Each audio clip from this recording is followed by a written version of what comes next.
soir, des footballeurs aveugles et la lutte contre le gaspillage alimentaire dans les collèges.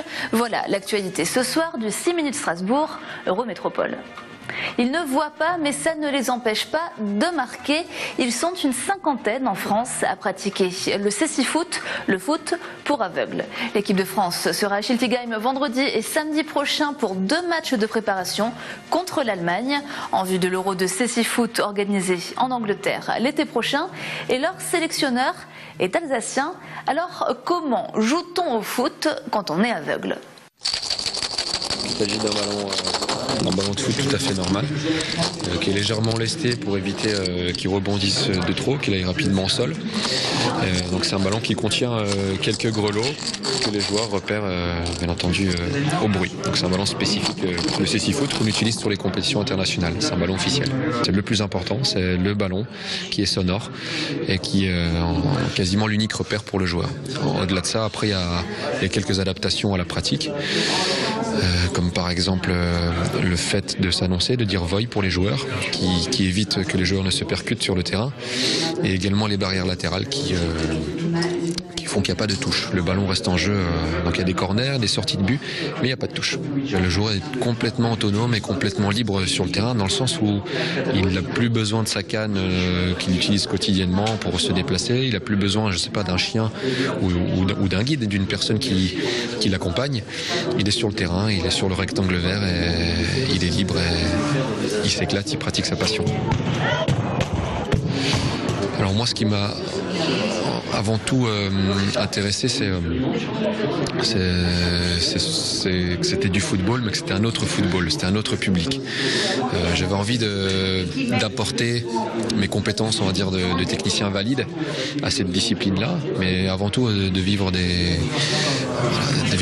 une aventure humaine, de partager des choses, de trouver une autre discipline, une autre pratique, avec une autre mentalité, avec d'autres valeurs.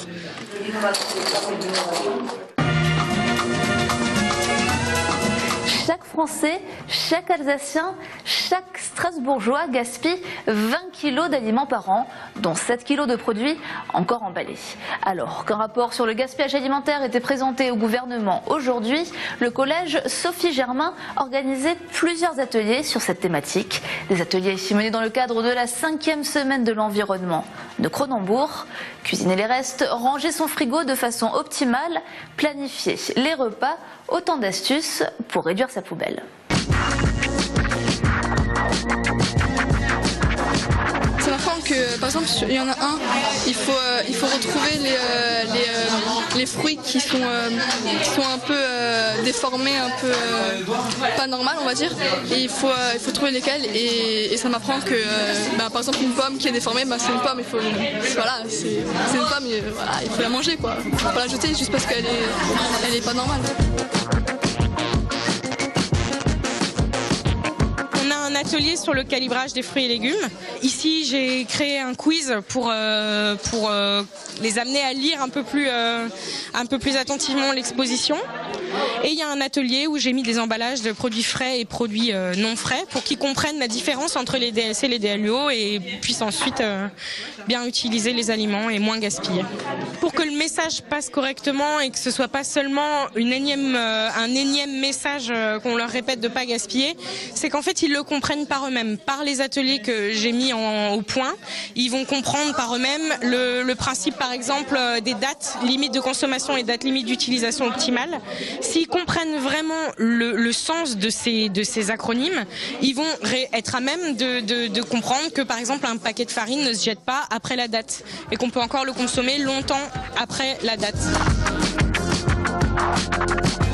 Ce qu'on espère, c'est que ça essaime aussi dans leur famille et que les communications qu'on fait beaucoup plus globales vers les parents aient aussi un écho, puisque les enfants auraient déjà eu cette formation chez eux, depuis l'école maternelle, école primaire plus collège, et ce qui fait que ça leur permet d'avoir un message, toujours le même message qui arrive, et donc d'en parler avec leurs parents.